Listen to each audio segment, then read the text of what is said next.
अगर हम कि हमारी ज़िंदगी में एतमाद हो, खुशी हो और हमारी ज़िंदगी में एक एक्साइटमेंट हो, तो इसके लिए हमें अपने ख्यालात पर काम करना है। कहा जाता है कि जैसे हमारे ख्यालात होते हैं वैसी हमारी ज़िंदगी होती है, लेकिन हम अपने सोचने पर काम नहीं करते। हमारे पास जो सोचने के तरीके होते हैं, जिन्हें हम थिंकिंग स्टाइल्स कहते हैं, वो ऐसे होते हैं जो गलत हैं, जो परेशानी पैदा करते हैं, जो हमारे लिए स्ट्रेस पैदा करते हैं, जो हमारे लिए हेल्पफुल नहीं होते।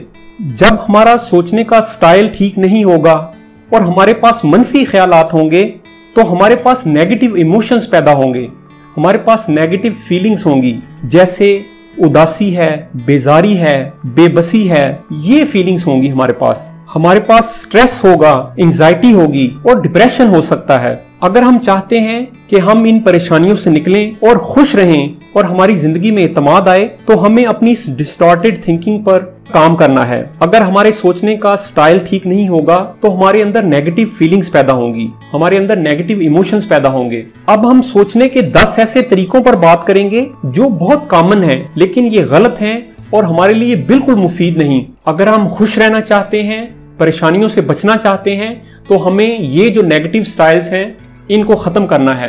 पहला थिंकिंग स्टाइल जो गलत है, जिससे हमें अवॉइड करना है, उसे हम कहते हैं ब्लैक या व्हाइट में सोचना, ऑल और नथिंग थिंकिंग। इसमें हम चीजों को एब्सोल्यूट टर्म्स में देखते हैं। हम सिचुएशन को या अपनी हालात को ब्लैक एंड व्हाइट में देखते हैं। इसे हम कहते हैं इंतहा पर चले जाना। या चीजें आपके लिए बिल्कुल परफेक्ट होंगी या टोटल फेलियर होंगी। जैसे आपने कोई प्लान बनाया है जिसको आप फॉलो करना चाहते हैं, लेकिन आप उसे पूरी तरह रियलाइज नहीं कर सके, उसे पूरी तरह उस पर अमल नहीं कर सके, तो जिसकी थिंकिंग ऑल और नथिंग वाली थिंकिंग होती है, वो ये समझेगा कि वो बिल्कुल नाकाम हो गया, वो टोटल फेलियर है। तो ये बेसिकली परफेक्शनिस्ट वाली सोच है कि अगर आपके काम में थोड़ी सी भी गलती या कमी रह गई है तो आप अपने आप को लूजर समझना शुरू कर देते हैं। जिस शख्स की थिंकिंग ऑल और नथिंग वाली होती है, उसके नजदीक पार्शियल सक्सेस कोई मानी नहीं रखती। वो शेड्स ऑफ ग्रे उनको नहीं देख सकता। हो सकता है जिस चीज को आप टोटल फेलियर डिक्लेयर कर रहे हैं वो पार्शियल सक्सेस हो। जब आप सिचुएशन को, अपने गोल्स को, अपने हालात को ऐसे देखते हैं, आप उसे पार्शियल सक्सेस समझते हैं, तो आप उसमें से कुछ लर्न करते हैं, आप उसमें से कुछ सीख लेते हैं। लेकिन जो शख्स परफेक्शनिस्ट होते हैं, उनको अगर कोई थोड़ी सी खामी नजर आ जाए तो वो समझते हैं कि वो पूरी तरह नाकाम हो गए। जैसे आप डाइट के एक प्लान पर बड़े अरसे से अमल कर रहे हैं, लेकिन आपने एक दफा गलती कर दी है, आपने कोई आइसक्रीम खा ली है। अब अगर आप ये समझना शुरू कर दें कि आपका जो सारा जो प्लान था वो दरहम बरहम हो गया है, वो खत्म हो गया है, तो ये परफेक्शनिस्ट वाली थिंकिंग होगी। इस परफेक्शनिस्ट की थिंकिंग से निकलने के लिए कहा जाता है कि जब आप अपनी सिचुएशन को या चीजों को आप एवेल्युएट करें तो किसी स्केल के जरिए एवेल्युएट करें। जैसे 0 से 100 तक का स्केल में आप उसको कहां पे रखेंगे। इस तरह आप ये जो परफेक्शनिस्ट वाली सोच है इसमें से निकल आएंगे। जैसे अभी कोई आपने प्रोजेक्ट किया है तो उसको आप इस तरह मत देखें कि उसमें कामयाबी या बिल्कुल नाकामी, बल्कि आप उसको देखें कि अगर आप स्केल पर उसमें अपने आप को नंबर दें तो आप उसको कैसे एवेल्युएट करेंगे। तो इस तरह आप ये जो परफेक्शनिस्ट वाली थिंकिंग है इसमें से निकल आएंगे। दूसरा थिंकिंग स्टाइल जो बड़ा गलत है और जिसको हम अक्सर यूज करते हैं वो है चीजों को ओवर जनरलाइज करना, एक रूल बना लेना। एक स्पेसिफिक वाक्य के बाद, एक सिंगल इवेंट के बाद एक रूल बना लेना।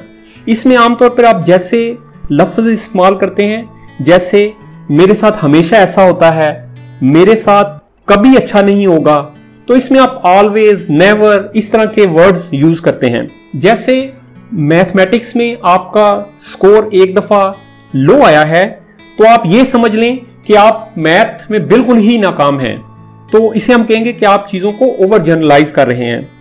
या आपका एक मनफी एक्सपीरियंस हुआ है और इसके बाद आप ये समझ लें कि आप रिलेशनशिप में आप बिल्कुल नाकारा हैं, आपको बिल्कुल रिलेशनशिप की समझ नहीं है, तो ये भी ओवर जनरलाइज करना है। तीसरा तरीका जो नेगेटिव थिंकिंग स्टाइल है वो है डिस्काउंटिंग द पॉजिटिव, यानी कि जो मुस्बत तजर्बा है उसको नजरअंदाज कर देना, आप उसको रिजेक्ट कर देते हैं।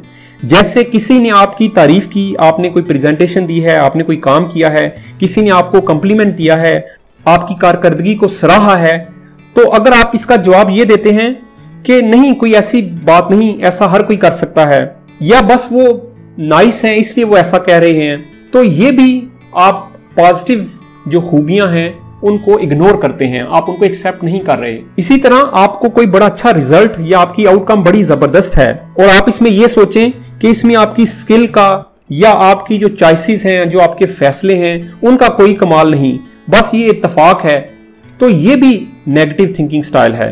जो फोर्थ थिंकिंग स्टाइल है जो बड़ा कॉमन है वो है जल्द राय कायम कर लेना। इसमें दो तरीके से हम इसको इस्तेमाल करते हैं, जैसे माइंड रीडिंग।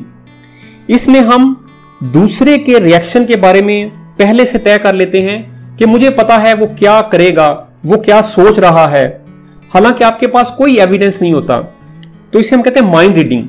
आप खुद ही फैसला कर लेते हैं कि वो इस तरह रिएक्ट करेगा, वो इस तरह बिहेव करेगा, या उसके माइंड में ये चल रहा है, वो ये सोच रहा है।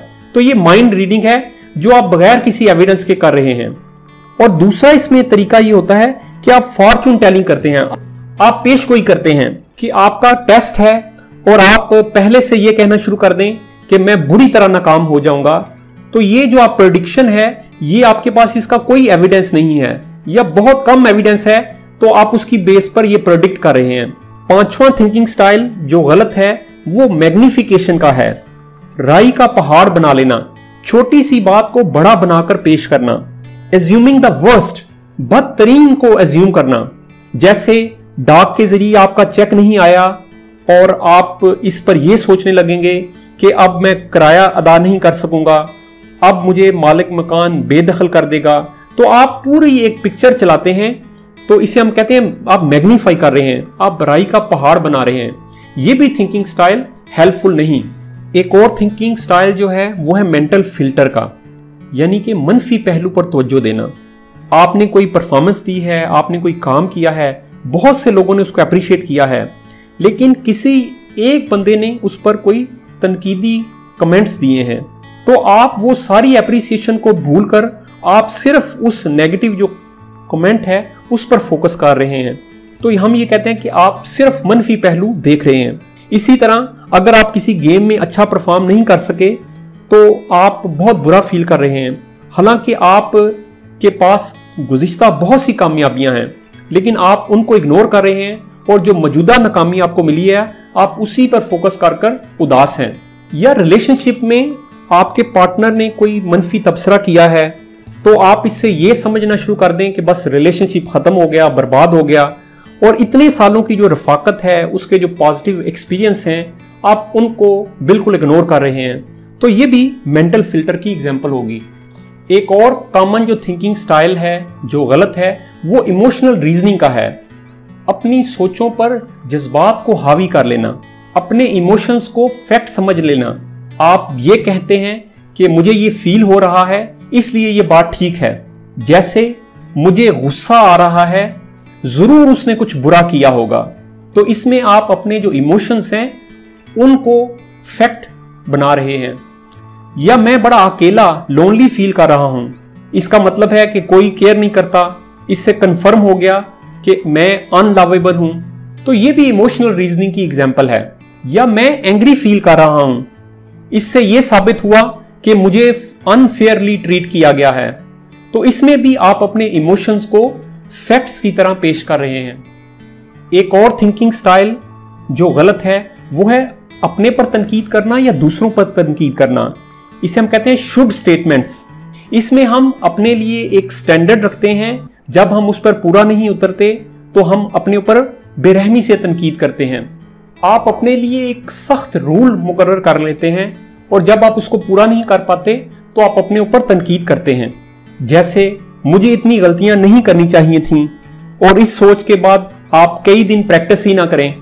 हम ये समझते हैं कि जो शुड स्टेटमेंट होती है वो हमें मोटिवेट करने का बड़ा अच्छा तरीका है, लेकिन ऐसा नहीं है। आप ये कहने के बजाय कि मुझे ये करना चाहिए, आप ये कहें कि I can, I will, I like to. तो आप ये लफ्ज़ इस्तेमाल करें कि मैं ये करना चाहता हूँ, या मैं ये करूंगा। तो शुड स्टेटमेंट मोटिवेशन के लिए भी कोई इतनी पावरफुल नहीं होती, बल्कि ये सेल्फ डिफीटिंग होती है। इस थिंकिंग स्टाइल में आप दूसरों पर भी तनकीद करते हैं। आप दूसरों को एक्सपेक्ट करते हैं कि वो कुछ रूल्स को फॉलो करें, आपकी एक्सपेक्टेशंस को फॉलो करें, आपकी तवक्कुआत पर पूरे उतरें। लेकिन जब वो उस पर पूरे नहीं उतरते तो आपके अंदर एक गुस्सा पैदा होता है। इसकी एग्जाम्पल ये हो सकती है, जैसे उसे मेरा शुक्रिया अदा करना चाहिए था, जो कुछ मैंने उसके लिए किया उसके लिए उसे मेरा शुक्रिया अदा करना चाहिए था। तो ये इसकी इस स्टाइल की एक एग्जाम्पल हो सकती है।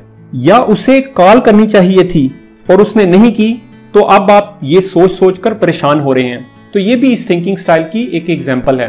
अगर आपका कोई दोस्त ये कहे कि जो अच्छे दोस्त होते हैं वो कभी आपको कॉल बैक करना नहीं भूलते, तो ये भी शुड स्टेटमेंट की एक एग्जाम्पल होगी। आप उसे करेक्ट कर सकते हैं कि जो बेस्ट फ्रेंड होते हैं वो इवेंचुअली आखिरकार कॉल कर लेते हैं जब उनके पास वक्त होता है। एक थिंकिंग स्टाइल है लेबल लगा लेना, खुद पर या दूसरों पर। ये ओवर जनरलाइज करने की एक एक्सट्रीम हालत है, जिसमें आप किसी सिंगल इवेंट पर या किसी के सिंगल बिहेवियर पर एक रूल बना लेते हैं और फिर हर जगह उसको अप्लाई कर देते हैं। जैसे कस्टमर ने शुक्रिया अदा नहीं किया तो आपने उसको बहैसियत इंसान ही बुरा समझ लिया, या कोई शख्स आपके साथ गुस्से से या सख्ती से बोला तो आपने उसको बिल्कुल स्टूपिड समझ लिया। हो सकता है वो जल्दी में हो, आपके हस्बैंड ने आपके दिन की रुदाद नहीं सुनी तो आपने हस्बैंड को अनकेयरिंग डिक्लेयर कर दिया। तो ये भी लेबल लगाने की एक एग्जाम्पल है। या आप एक असाइनमेंट में फेल हो गए हैं तो आपने अपने आप को बिल्कुल फूल समझना शुरू कर दिया। जब आप दूसरों पर लेबल लगा देते हैं तो उससे आप जो एक कंस्ट्रक्टिव कम्युनिकेशन कर सकते हैं उसके रास्ते में रुकावट आ जाती है, जो उसमें इंप्रूवमेंट की गुंजाइश होती है वो खत्म हो जाती है। एक और जो थिंकिंग स्टाइल है जो गलत है वो है खुद को इल्जाम देना या दूसरों को इल्जाम देना। जैसे एक बच्चे की स्कूल से जो रिपोर्ट आई है या उसके जो ग्रेड्स हैं वो अच्छे नहीं आए, तो एक माँ ये समझना शुरू कर दे क्योंकि वो अच्छी माँ नहीं इसलिए ऐसा हुआ। तो ये जो रिजल्ट है बच्चे का, इसमें कई और फैक्टर भी हो सकते हैं। लेकिन अगर आप इंटायरली खुद को ब्लेम कर रहे हैं तो ये पुअर थिंकिंग स्टाइल है। या दूसरा तरीका इसका ये हो सकता है कि आप दूसरों को ब्लेम करें। हो सकता है किसी मसले में आपका भी कोई रोल हो, उसमें आपकी वजह से भी खराबी हो, लेकिन आप अपनी खराबी जो आपकी वजह से पैदा हुई है आप उसको नहीं देखते, आप दूसरों को ब्लेम करते हैं। तो ये भी थिंकिंग स्टाइल जो है वो पुअर है। अगर हम चाहते हैं कि हमारी जिंदगी में स्ट्रेस ना हो, एंजाइटी ना हो, परेशानियां ना हो, एक बेबसी ना हो, गुस्सा ना हो और हमारे पास एतमाद हो और हमारे अंदर खुशी हो, तो हमें इन थिंकिंग स्टाइल से बचना है और